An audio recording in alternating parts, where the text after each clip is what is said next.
this isn't making sense. So I want to dig into it with you guys. And I am excited to hear what your thoughts are on the subject tonight, because there's something not right. And when that many people feel there's something not right, I just feel like it really needs to be looked at.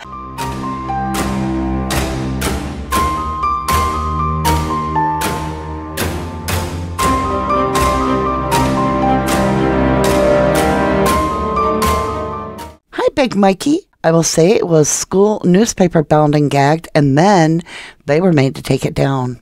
I've heard that from several people that, you know, when this first story broke right from the University of Idaho newspaper, allegedly it was like a headline of bound and gagged, and then it got redacted, or retracted actually.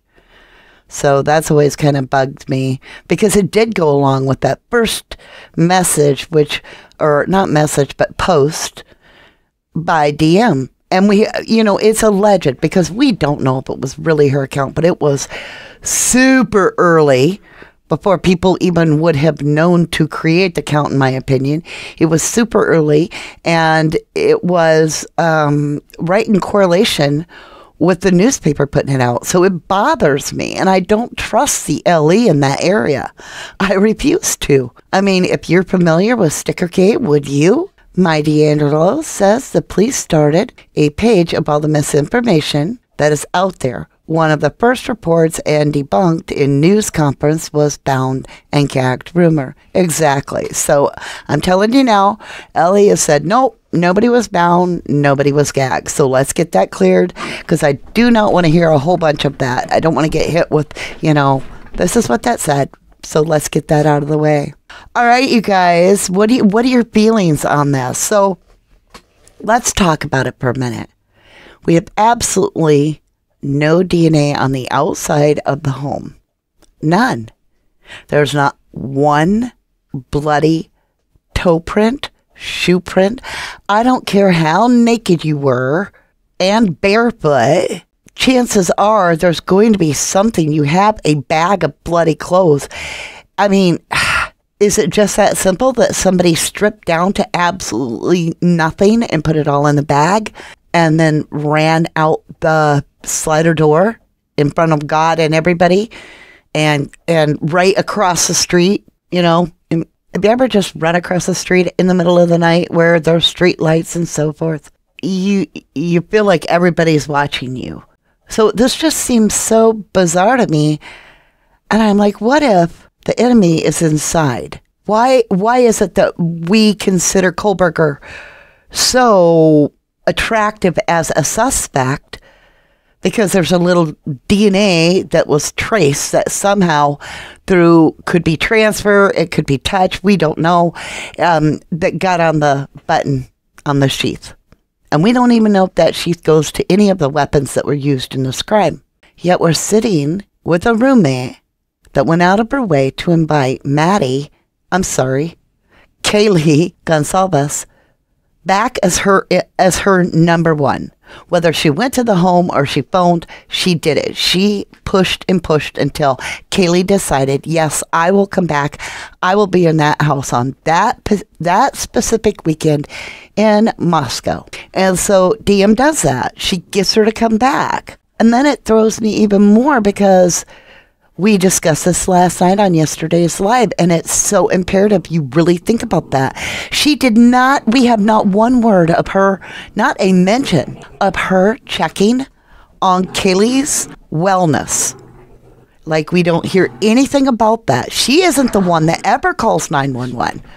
She never dials 911. No, somebody used a roommate's phone within the home.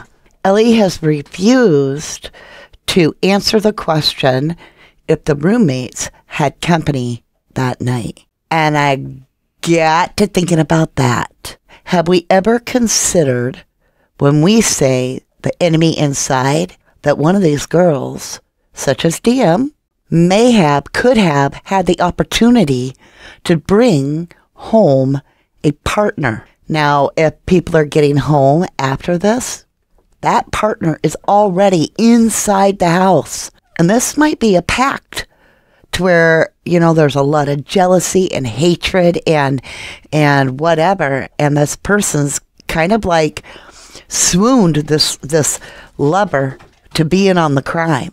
So what do you guys feel about that? What is your take? Hi, Tracy Gear. You say when Dee saw the bushy eyebrow when they ran out, why didn't she go and look out her bedroom window to check out the vehicle? Why would you not want to make damn sure that bushy-eyed guy kept going? It's kind of like a spider in your house. Are you going to see it and then cover your eyes so you don't know where it went and you have to fear? Or are you going to naturally, out of fear, like be mesmerized and hardly be able to take your eyes off of it because of fear? You don't know what angle it's going to come at you at if you don't know where it went. I mean, that's kind of like, okay, so you've been beaten by someone. Let's pretend this theory, okay? Somebody has come in your home and they have beaten you with an inch of your life, but you can still get up and look out the window. And you hear them leave. Two things are going through your mind in this state of emergency. Help, which is your 911 button, and are they gone? Am I going to live? That's what comes to my mind. Susan Roscoe says that it was Hunter J that called 911. Poetry in Motion, welcome back. KG came back to show off her new vehicle, I heard. That's true. Susan Roscoe says, well, wasn't it said that BF saw a naked man? It's also been said that Bethany did not make it home until 8 o'clock in the morning. So I got to thinking this out. So, as always, pure, absolute spaghetti throwing speculation to see if it sticks to the wall kind of theory. And and that's why I was like, I got to figure this out on this theory and just walk this path for a minute and feel it out, because when we can feel things start clicking in place, I will have some relief. Won't you sleep better if stuff starts making sense?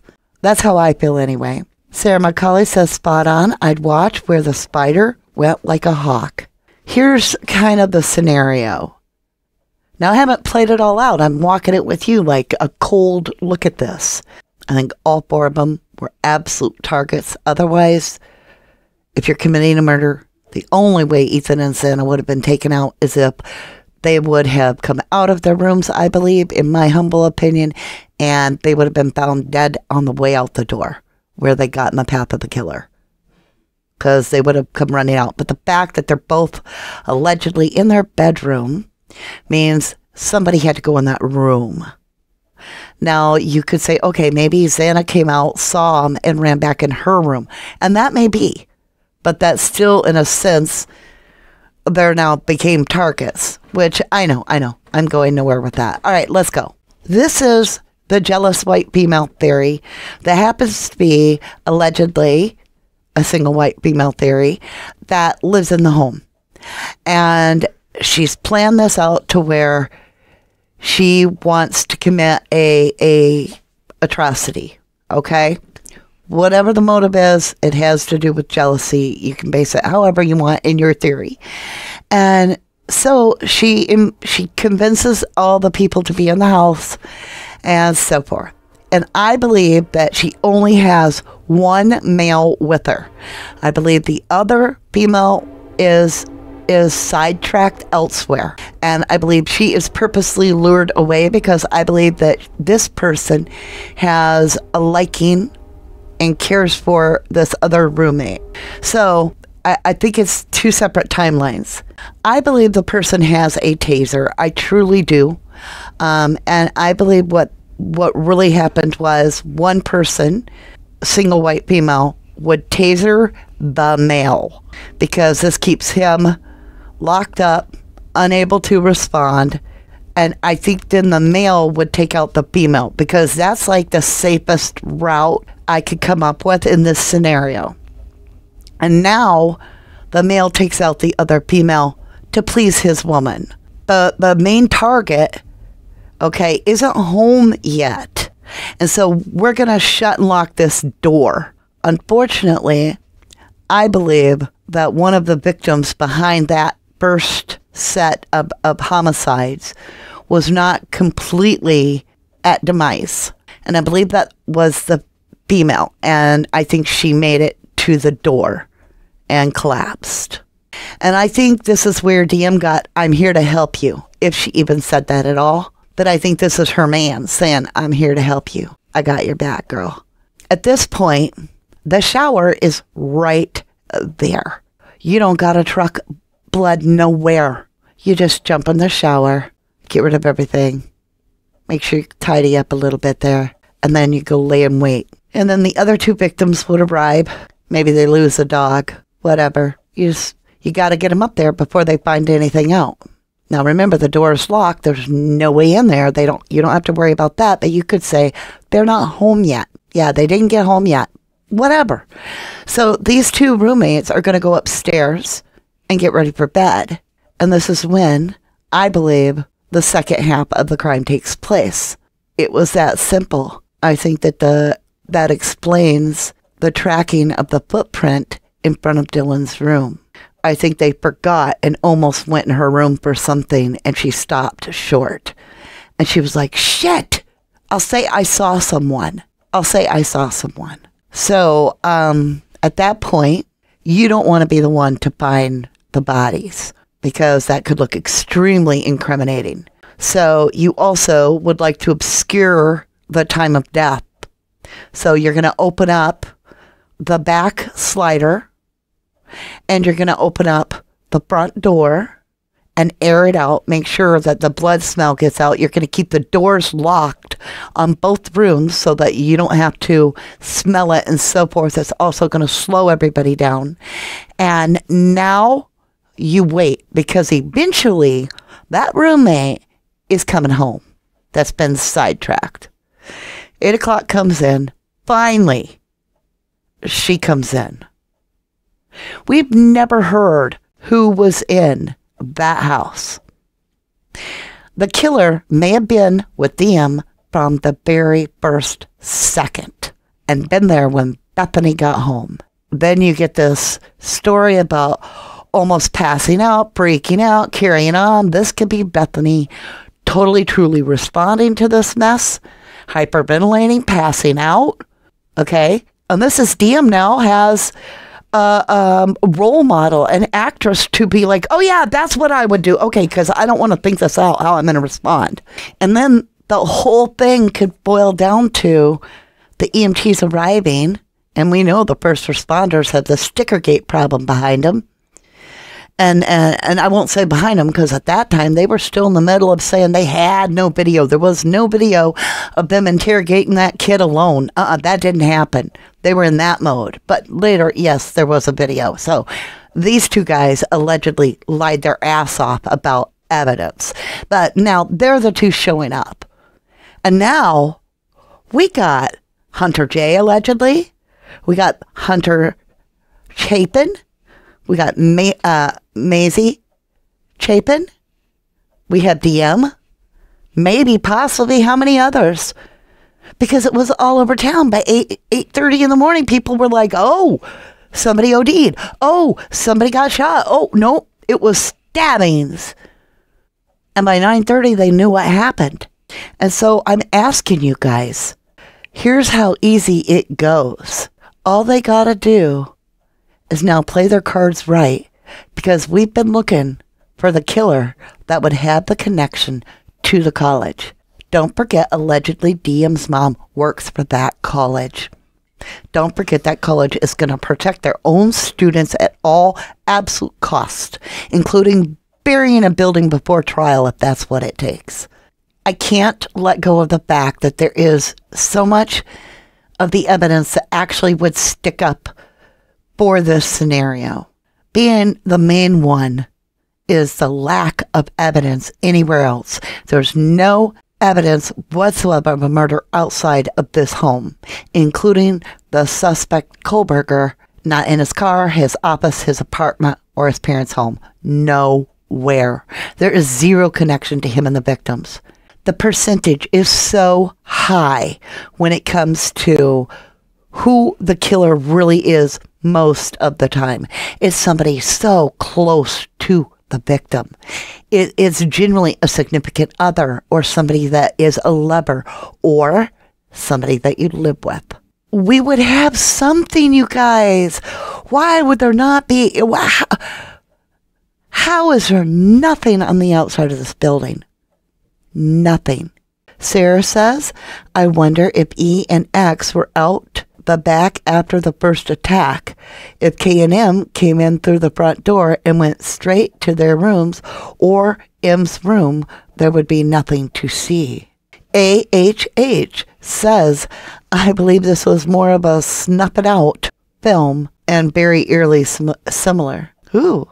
Susan Rusco said, just heard today that BK's neighbor invited him to a pool party that he went to. I seriously feel he's the one who set BK up. This has got to be something because, y'all, it hurts my head to think about this. We've got no murder weapon. We have nothing that points outside of this home. We're told that she's healing. DM is all wrapped up in survival guilt and she's sheltering in place and going through hell and can't socialize and she's taking baby steps and the spiritual community is helping her. And then you get that pictures, all those pictures. It's not even a year. She's out partying it with her mouth, that giant mouth wide open.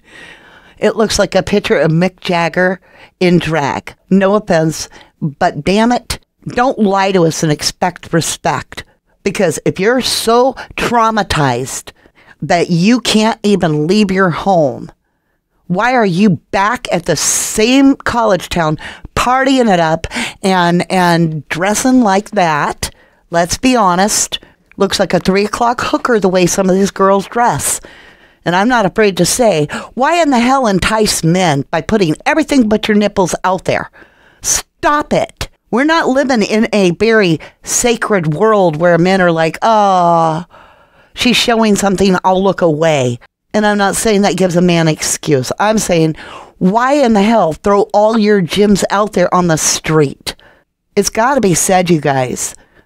Every picture I look at these girls, I'm like, well, this leads me to think of Bam's Only Club all over the place. And I'm not just talking about our victims. I'm not just talking about the survivors. I'm talking about the sorority girls. They all look like they have Bam's Only pages. They're dressed out of a Sears catalog in some sort of Motel 6 version. Linda Rupert says DM BF did not like the girls at all. You can see it in the pictures. I think DM and her boyfriend had a lot to do with this, in my opinion. Hello, Football Cat. You say if Ethan's siblings were told that morning, why didn't they call 911 earlier? Right. Lorna gets a gold star. She says, reminds me of Sammy Smith from Truckee and the partying. Oh, my golly. We can put those two side by side. They'd make good friends. Football Cat says body is supposedly the temple. I agree with that. Lil says Dylan is a liar, and we all know it. Actually, I think she was jealous of Kay and him because D is so manly and unattractive, in my opinion. And I'm going to tell you something. She stands a head above every single girl in that home. And there is a awkwardness about her. There truly is, in my opinion. That's a good question, too. Susan Rusco, you always have good questions. You say, where are the girls? So scared they moved out of Moscow. If BK did it, he's in jail now, in prison. Well, in jail. He's no threat now. Excellent point. Like I said, I couldn't give up on this whole conversation with DM, and I thought I don't want a whole day in between it. So this is more or less a part 2, if you feel me. But I wanted to take it deeper, and I wanted to really look at this and think to ourselves, let's really look at the giant white elephant in the room. And I'm talking ginormous, and that is that there is lack of evidence pointing to anyone else. Unless the prosecution would like to come forward with the 3 unknown, unidentified male DNAs to clear their star witness. Do you feel me? It's called leverage, bitch. So your star witness that you strategically planted to have seen this man clad in black with bushy eyebrows. I'm going to tell you right now, is more of a suspect than the suspect. And so I would think this would prompt a fire under your ass as the prosecution to secure your placement of your star witness to suggest there was somebody else's DNA besides just Diem's in that house at the time of the murder, because that little trace DNA on the sheath doesn't cut it. Nope. See, Diem's DNA would be mixed all over that house, and all she has to say to the cops is, I found one of them dead, and I touched their bodies to see if they had a pulse. And then they hide that from us, and we find that out later. That would give her every reason to have showered off. Hell, she could say she slipped on the blood, fell into it, trying to get the hell out of there. We don't know, because they're not telling us the real story. I guarantee you that. Illy Maine says, have you noticed that they all dress alike? Look alike girls and boys, and it's hard to tell them apart. Moscow is a good place for doppelgangers. Sassy says, it's always best to do your own research and use your discernment in these cases and watch certain content. But this channel is a great start, she says. Thank you, Sassy. Heather Fitzgerald says, they don't just look alike, they have the same names. True that. I just wanted to get that theory off my chest. It's been bugging me. The fact that it could have been just that easy as the murder was committed. Two of them, which would be Ethan and Xana. Xana coming out that door gets stopped and is being attacked by a male. Then the female uses the taser, the stun gun, on Ethan.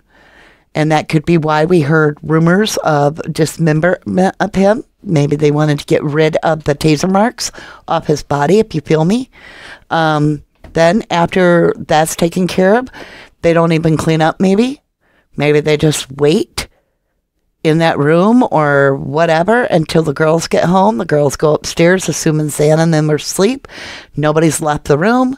There's no blood anywhere. They know nothing. And then the killers come out of that room, locking the door behind them, or just simply shut it and it locks on its own. And they go upstairs and take care of these two. And then they go back downstairs, and that could be exactly why Ethan and Xana were killed. To cover the fact that the shower was used. Because after Kaylee and Maddie, they would need to shower the blood off. So rather than make it very obvious that the killer would shower in the home, they would kill the people in that room to make it look like the blood was just absolutely everywhere.